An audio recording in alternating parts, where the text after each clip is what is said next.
is Mrs. Cart, and thank you so much for signing up in our digital PSAT guidance.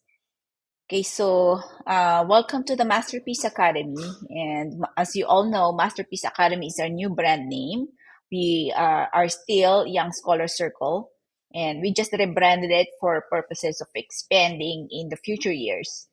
So yeah, so in the Masterpiece Academy, we typically assess students, and then we help you plan for guidance, and then we train. It's the same thing when you enroll in our class. We always have diagnostic tests, so we always assess, and then we plan for instruction, and then after that we start training the students. So the APT start with even before enrolling and when you enroll in our class. Okay, so we're gonna go over the 4 C's, the changes, the competencies, the curriculum, and the classes that we offer. Okay, so the first thing, basically what's new in the new digital PSAT. So you will see that those practice tests that you can see on the college board, that's what they call linear. So that means they're not adaptive. So the items in the linear, as you notice that it's 33 per module. There are 2 modules for reading and writing, and it's 33 items each, and 39 minutes per module. And then in math, there are 27 items, and it's 54 in total, and 43 minutes per module. So this is the linear PSAT. That's the one that you can download from the College Board's website. It's public domain, so it's free for everyone. Okay, so it's just good for practice, but it's not good for test taking. For speed wise, you still need to sign up in the Blue Book. And so we integrate Blue Book in our test prep. So this is the digital SAT, which is non-adaptive, which is non-linear, which is adaptive. So in reading and writing, there are 2 items of 27 items each, two modules, and it's 32 minutes per module. And then for math, you have 22 items per module, and it's 35 minutes per module. So total of 70 and 64. And oh, by the way, there's like 2 items that are pre-test. That means it's not scored. It's some sort of, every test has items that are for research. They're just there, but they're not scored. Okay, so multi-stage adaptive design, that's basically what the new PSAT and SAT is all about. So that means the first module, it's equally divided into easy, average, and then difficult. And then based on the response of the student in module 1, that the module 2 will adjust. And then that you will see, they will encounter several types of questions based on their responses. So each child might encounter different types of questions based on their abilities. Okay, so everything is digital now in 2024. So that means your student needs to be number one, obviously computer literate, and that's why we always ask our students to download the Blue Book, where they could practice. So in that way, they can at least practice the testing environment. And the one that we have at Young Scholar Circle or the Masterpiece Academy, our LMS are all digital. So it maps the natural testing environment of the PSAT and then the SAT. Okay, so again, we always want our students to download their practice from the Blue Book, which is given to you by the district. So in the Blue Book, there are student tools there.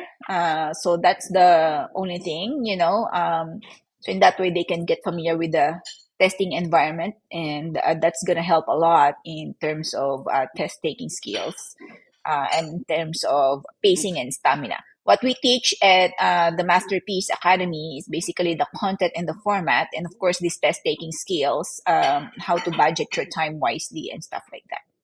Okay.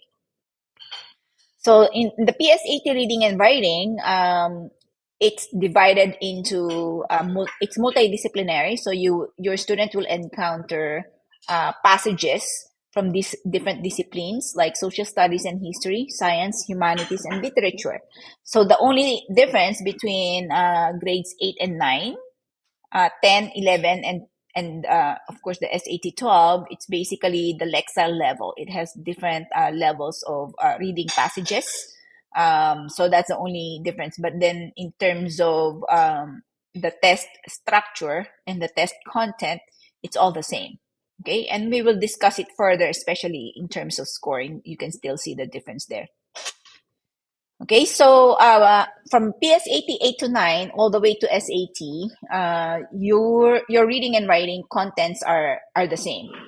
So it's the same because they will still encounter information and ideas, okay, craft and structure, expression of ideas, and standard English conventions. Okay, so the information and ideas, those are main ideas and some literal comprehension type of questions that can be inferred from the text or from the graph. Okay, so and then craft and structure, those are the type of questions that measure the comprehension, the vocabulary, the analysis, synthesis, reasoning skills, and knowledge. So you will see there questions that ask your student to evaluate, make connections, and understand high quality or high utility words and phrases in context. Okay, so that's craft and structure. It's basically how the author wrote the piece. Okay, so information and ideas is the literal level type of questions, but the inference is somewhere in the information and ideas. Expression of ideas and standard English conventions. The expression of ideas, those are the basically that's basically a writing domain. This is when you revise a certain piece of writing, like transition sentences, you know, yeah, transition sentences and the effectiveness of written expression. So they will be asked um, to modify a certain piece of writing, and there are also always like blanks, and then they will fill in that information. And obviously, standard English conventions, everybody's familiar with that. That's basically the editing techniques. It's the conventions of standard English sentences, the structure, the usage, and punctuation. Okay, so that's the way it's divided. These top two are reading, and this lower level are writing components. Um, this is basically the distribution. So you notice that the craft and structure is has a lot more content. So basically, what you want your student to do is to view the reading passages as the writer, like how. This is basically answers the question how the writer wrote the piece of writing, the writer's techniques. Information and ideas is 26%. Obviously, that's the inference and literal level comprehension. And some of those sticky, some tricky and sticky details about like those little details that some people usually don't mind, but yeah, sometimes it's tricky for some people. Expression of ideas and English conventions, that's 20% expression of ideas, and English conventions, that's 26%. So you notice, please notice that the focus and the emphasis is on the craft and structure. So it's very important that they view it as how the writer wrote the piece. In PSAT math, even though it's math, your student will still be doing analysis of science text, social science, and real world topics. So it's basically application, problem solving of real world topics and the applicability of math in science, real world, and social sciences.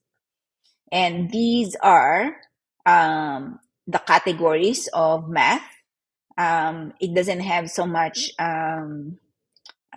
it doesn't have that much changes, other than they're allowed to use calculators in both modules. In the past, in the old version of SAT and PSAT, they're not allowed to use calculators. Okay, and that this is the distribution. Notice that the highest ones are the algebra and the advanced math. And obviously, geometry and trigonometry and data analysis are just 15% each. So what's staying the same, as you notice, the text complexities and multidisciplinary approach is still the same. This command of evidence, both textual and quantitative, are both present. The high utility words and phrases in context are present. That's basically vocabulary and determining the right words in context. So there are strategies to do that. You don't need to panic and then memorize gazillions of words.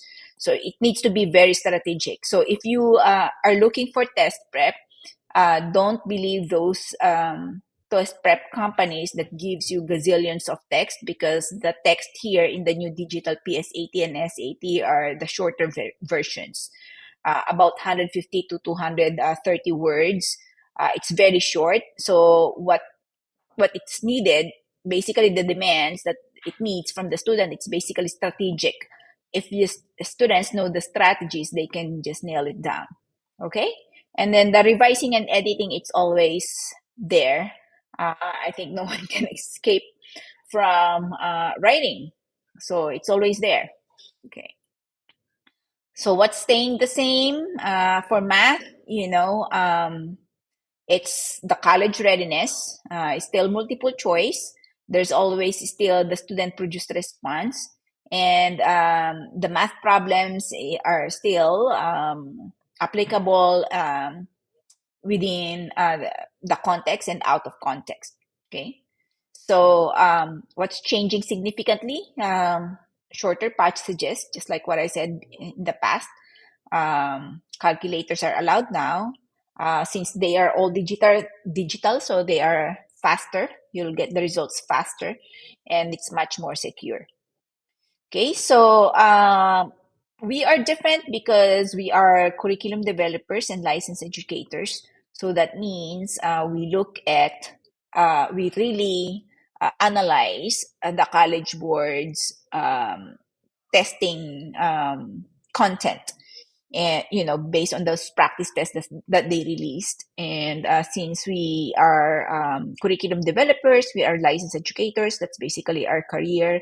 And when I was in Fairfax County and Loudoun County Public Schools, I served in the SOL committee. So so I've learned how to create questions. So that's basically what I'm bringing into the mix. Okay. And of course, we have math and science teachers on board, and reading and write and English teachers. We have comprehensive lessons. You can see it on your dashboard. You can see the lessons. You have access to our class catalog, so feel free to choose to look at those classes and then look at the lessons. When you click on a class, you will see the lessons, and they vary. Okay, so but it's available to you. So it's adaptive, individualized, and progress monitoring. We value the students' individuality, and we adapt to their needs. And every class, it's monitored, and you can see it in our new LMS. It's very you can see the progress of your student as well. As a parent, you can see everything that we do in the class. Whatever your student can see, you can see it. You just cannot answer on their behalf, but technically you can almost technically monitor the entire thing. Okay, and then we have we always embed the simulated practice through Khan Academy. And again, our lessons are designed based on the analysis of each item, practice items that we saw from the College Board's release test. So we create our own materials because some of the testing materials there, practice materials, are substandard. They're not developed by by licensed teachers and curriculum developers. Okay, so yeah, so the our classes, um, we put some blogs there on our website. Um, or in your LMS, in your dashboard, and feel free to click some of them that would that suited for you. So some might need in person, some might need live online, and some might need just self-paced. So choose whatever is suitable for your needs and your resources and your time. Okay, and now we're gonna go through the scoring. So another thing that's different is for PSAT 8 and 9, this is given for 8th graders and ninth graders. And it's given usually in the spring, like this coming March. I believe it starts March 4 all the way to April 26, 2024 for this year. And then the whole month of October is the testing window for those school districts who want to administer it to their 8th graders and ninth graders in the fall. So PS88 and 9, there's always, the districts always have two choices of testing window, either the spring or the fall window. Then the PS80 10 and 11, the PS80 NMSQT is for 11th grade. That's the real deal where all 11th graders are entered into a national merit scholarship competition. Yeah, so that's in the fall. It's October. And the same thing with PS80. It's administered to all 10th graders. PS80 this year is administered in the spring. So they might change it next year. But this year it's administered in the spring together with PS80 8 and 9. Not sure because they might have released the PS8, the new digital PS80. But in the past, there are some PS80 10 that's given in the fall. So they might change. So we got to look at the College Board's website, keep in touch. And then you notice that the section score, the scale changes, but the number of items is still the same. So they adjust the scale. Okay. And then the same thing here in SAT, they adjust the scale. So in SAT, the highest is 800. PS80, the highest is 760. But please know that it's the same item. Yeah, it's the same number of items. It's just that they adjust the scale. And of course, the scale, it's only the College Board who adjust the scales. And if you noticed in the past, the SAT and PSAT, they released last time. I think in SAT, when they were not digital, they released about 10 practice tests, and each scale changed. So each practice test change. They adjust it based on the rigor of each practice item. Okay, so no one has the formula to do those. Okay, so we're open for enrollment, and yeah, let us know if you have some questions, and feel free to call our admin assistant at this number, or email us at this email address. Okay, thank you so much for signing up, and I hope to see your children, your students, in our class soon.